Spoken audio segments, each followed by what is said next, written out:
Well, hello there. Welcome fams, welcome back to my channel.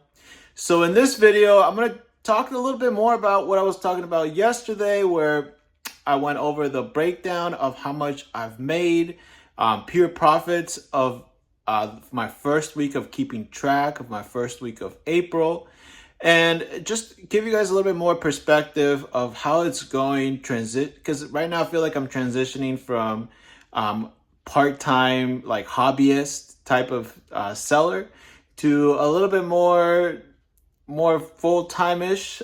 Not full-time yet because it's not enough to be able to do it full-time. However, I just want to give you some more info, insights, tips, tricks, things like that. So in my perspective, right, I'm thinking about how I can double, triple what I'm doing.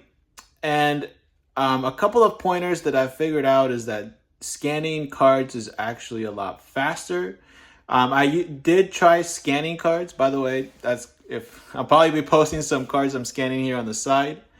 Um, but I tried scanning cards a while ago and it didn't really work out. I think just the technology wasn't there yet. It was a couple years ago. The lighting as well probably wasn't the best. It is still very finicky thing. Is not going to work 100% all the time. And with holographics, it's really bad. Like reverse hollows, it can actually do it all right. But when you just have regular hollows or anything that's more than a reverse holographic, it actually won't read it unless you have like some really crazy good lighting condition, which I haven't um, been able to master the lighting to pick it up all the time. Like I can play around with the card, move it around, and get it to read eventually, but I would want it to just read fast. Otherwise, I can just type it and list it that way, right? That's the whole thing about this card scanners, to try to do this faster. So I've been using the card scanner. I haven't been sorting before. I used to sort before and then manually input it. And that way I can see how many doubles, triples, or however many of that one card there is. And I can enter them all at the same time. With the card scanner, that's actually an issue because when you scan a card, you can't scan, it won't let you scan the exact same copy of that card again, because that way it would just scan a bunch of them when you just have one out and about, right? So anyways, with the card scanner, I'm like, if I see two in a row that are the same, I like put it in the back of the stack so that I scan it later. So I do find the scanner being pretty helpful. And what I've found is that since I'm not using my tins anymore, I used to have the tin system to organize my inventory, but then I switched to my 4-row box count. I'm using my tins to sort after I list. So I'm listing cards by scanning them without being sorted, but then I would go and put the cards through the tins so that way that I can sort them, and it would make it easier to put in my inventory, like physically my physical inventory, so that then I can retrieve cards. And some sets like evolutions, older sets that don't have too many cards, I would scan all of them and I would just put them in alphabetical order, and then I would just put them all in one place. So when I need those cards, they will be in alphabetical order, easier to get to. If you don't know, if you're a TCG player direct seller, when you send cards back to them, they have to be alphabetical order. So that's why I do that. There's a tip there for you guys about the scanning. It doesn't pick up hollows, and since you don't need to sort it, I found the system to be able to sort them afterwards with ease.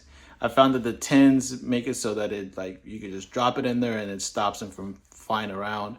I know that some people have play mats, stuff like that, but you can't just like move as fast because you have to place them there, make sure they don't move. So that's a little bit about what's happening on the back end. And I also feel like doing the storage of fixing my storage, making it so that it's very organized. I have 4-row box counts, and then in those 4-row box counts, I have individual letters, all the letters of the alphabet. So that did take some time, but now I'm seeing that it's paying off really good because I can go in there get a section of, get all the M's right, or all the letters that I need. One thing though is that, and this is going to happen with any system, is if you don't place your cards back, or for example, I was just had an order that I needed a full art Vicavolt from Darkness Ablaze, and I ended up putting it in a different place, Lost Origin, and I had so many sets, so many V's, that I had to go through every single one of them. So putting cards in your inventory organized correctly is going to really save you in the long run. Oh, and take a look. This I got when I was first starting to resell. Sorry, by the way, all the boxes, I'm starting to go through some of those in the background. But I got this when I started to resell, because when you start to sell through tcgplayer, you have to offer your cards for $3.99 shipping. So when I first started, I had a bunch of parcels that I would take, especially that I sold throughout the weekend. The post office was closed, and on Monday I would take a bunch of them. And they gave me this because they were like, wow, you have so many. Here's something that you can start moving it around. And it says like it's a official post office thing. Anyways, I've been using it for storage, because then I stopped shipping cards out with parcels. I started using envelopes. But now it's actually circled back around. Look how many envelopes I have to send out. So it's not like I can just carry them now. So I do have to use something. And I do have some more parcels, some more packages now. And these are not all of them. I actually have double the amount that I need to send out today. I need to ship out more, or package more. So I'm starting to use this. I feel like more like a reseller now. When I used to not sell so many cards, I would go in the post office and see someone drop off like stacks. I don't know if they were cards. They were probably like, they were flipping something else, but stacks and stacks of something with something like this, just dump it in the counter of the post office. And I was like, wow, they're really selling something. And look at that. Now it's me. It's all circled around. I found that interesting. All right, that's it for this video, fams. My little vlog. I hope to see you guys tomorrow in the next one. Drop a like if you liked it. Subscribe if you haven't. Later.